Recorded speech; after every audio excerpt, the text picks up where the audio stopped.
Bonjour! Que vous soyez des parents ou des enseignants, cette vidéo va changer votre perspective par rapport à la dictée. Suivez-moi jusqu'à la fin, j'ai des astuces pratiques que vous serez prêts à les appliquer tout de suite après la vidéo. En fait, ce sont 4 idées de dictée qui vont améliorer énormément l'orthographe de votre enfant et qui vont changer, je dis bien changer, votre routine de dictée. Alors, n'oubliez pas, si vous êtes nouveau, faites le subscribe, le bouton de subscribe, abonnez-vous dans ma chaîne, comme ça vous allez profiter d'autres vidéos qui s'en viennent. Alors, on va commencer. Alors, la première idée, c'est la phrase dictée du jour.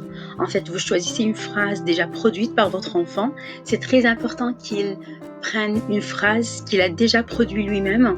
Ça, c'est le premier pas. Deuxième étape, dictez cette phrase comme vous le faites d'habitude, normalement. Puis le lendemain, vous pouvez revenir sur cette phrase pour regarder par exemple l'accord qui est fait dans cette phrase, l'accord du genre, du nombre, l'accord de l'adjectif ou n'importe quel point grammatical que vous voulez viser. Puis là, vous pouvez même viser la conjugaison, vous pouvez même viser l'orthographe des mots difficiles. Alors, ça dépend de ce que vous visez. Là, c'est la première idée. Alors, c'est une phrase dictée du jour, mais pas une phrase comme d'habitude, c'est une phrase qui est déjà produite par votre enfant. Passons maintenant à la deuxième idée. Alors, on appelle ça la phrase truquée du jour.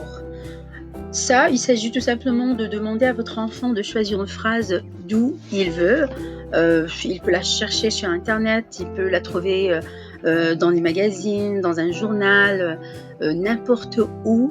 Et c'est son choix, c'est lui qui va choisir la phrase. Parce que plus vous engagez votre enfant à choisir la phrase, plus il sera beaucoup plus engagé à traiter avec vous cette phrase, à sortir, à analyser tout ce que vous voulez qu'il sorte de cette phrase. Alors ça, c'est la première étape.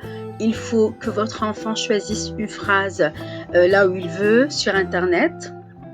Puis après, vous allez réécrire la phrase, mais avec des erreurs d'orthographe sur un petit tableau ou sur le cahier d'écriture.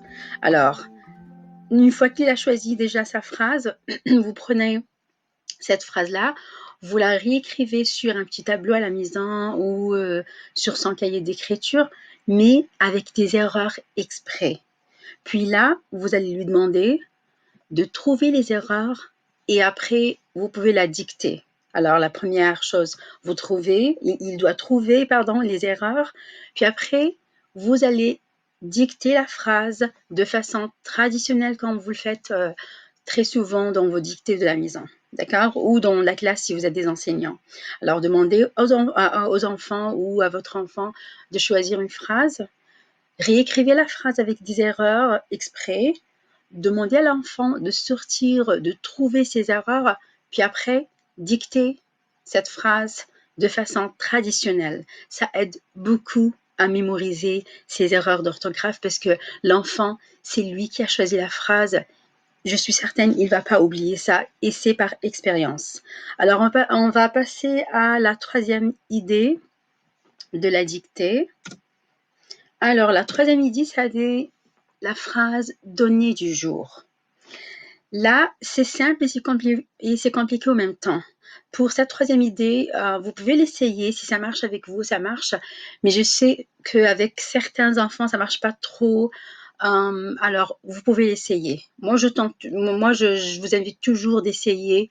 Ben, c'est vraiment l'occasion d'essayer des choses aujourd'hui avec ces idées de dictée. Après, vous pouvez décider quelle idée qui était beaucoup plus motivante pour votre enfant, quelle idée qui était beaucoup plus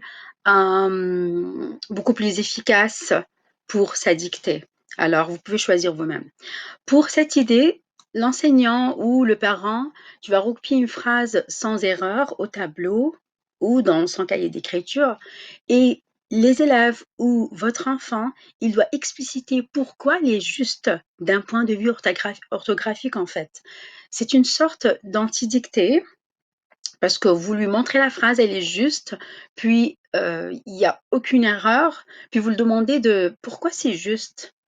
Par exemple, si vous pouvez ici traiter ce que vous voulez, soit la conjugaison, soit l'accord, vous choisissez en fait. Et c'est une sorte d'anti-dictée parce que on donne le bon modèle ici, puis on donne la phrase avant de la dicter. Puis ça permet de donner du sens aux règles orthographiques étudiées déjà dans la classe ou déjà étudiées avec vos parents à la maison. Alors, c'est très important aussi qu'ils voient le modèle correct puis qu'ils l'analysent. C'est pas juste qu'ils voient la phrase puis allez-y, on va faire une dictée avec cette phrase. Non. Alors, vous recopiez une phrase, puis je préfère toujours que cette phrase soit produite par l'enfant ou alors qu'il cherche lui-même cette phrase, d'accord? On va éviter un petit peu les façons traditionnelles de juste donner une phrase prête à l'enfant. Alors, on va l'engager dans la recherche d'une phrase. Il va chercher la phrase, il va vous donner, puis une phrase sans erreur, vous allez la lire, puis vous allez dire, par exemple, s'il y a un S dans un mot, dans n'importe quel mot, dans un mot, alors vous pouvez le dire, pourquoi il y a un S ici? Pourquoi il y a un ENT après, à la fin de ce verbe? Puis vous allez analyser tout ce qui se passe dans cette phrase. Une fois que vous avez tout analysé, ben allez-y, faites votre dictée traditionnelle. Parce que l'enfant a déjà regardé la phrase, il a déjà analysé cette phrase. Maintenant, vous êtes prêt à la dicter tout de suite. Et maintenant, je vais passer à la quatrième idée. Puis je pense que c'est l'idée préférée. Ben, ça, c'est personnel. Vous pouvez avoir d'autres préférences, comme je l'ai déjà dit. Mais pour cette idée-là, parce qu'il y a beaucoup d'enfants qui sont visuels, puis les enfants, ils aiment les images, les couleurs et tout ça. Alors, quand j'ai fait ça avec mes élèves, c'était vraiment très motivant pour eux. Et ce qui est magique dans cette dernière idée, c'est que comme ça, par magie, vous êtes en train de travailler le vocabulaire, l'orthographe et l'autonomie de votre enfant en même temps. Alors, comment ça, le vocabulaire? Le vocabulaire, parce que vous êtes en train de mettre une image ici, puis l'enfant, quand vous lui dites le mot, là, peut-être il ne sait pas ce que c'est en français. S'il est en première année, par exemple, ou dans une école d'immersion, ou c'est un nouveau apprenant, là, il va regarder, puis il ne sait pas c'est quoi. Puis quand vous dictez le mot, il va le savoir. Alors, ça, c'est une acquisition d'un nouveau vocabulaire. Avec l'image, maintenant, c'est l'orthographe. Quand vous dictez et après vous corrigez la dictée, c'est déjà fait pour votre orthographe. Puis ici, j'ai mis l'autonomie. Pourquoi j'ai mis autonomie? Parce que l'enfant, peut-être, va chercher des images lui-même. Puis ce que je préfère très souvent, c'est que l'image cherche. J'ai même donné des magazines aux élèves. Puis je dis, OK, chaque élève va choisir 3 images de son journal ou des magazines qu'il a déjà sur son pupitre. Et après, il va écrire les mots qu'il a, donc les mots qui représentent les images. Puis là, les élèves étaient très motivés parce qu'ils étaient autonomes dans leur écriture. Puis une fois qu'ils ont déjà écrit le mot, je vais le dicter pour eux. Par exemple, tel enfant, il a choisi ces 3 images, il a essayé d'écrire le mot comme il le sait, et après je vais le redicter pour lui. D'accord? Alors c'est une sorte d'écriture double en fait, parce que lui, le premier pas, il va l'écrire lui-même. C'est déjà très autonome. Le fait de chercher l'image lui-même, le fait d'écrire le mot lui-même. Puis là, c'est interdit d'utiliser le dictionnaire. Dans cette étape-là, je dis, OK, c'est interdit d'utiliser le dictionnaire. Vous devez écrire comme vous pouvez l'écrire. D'accord?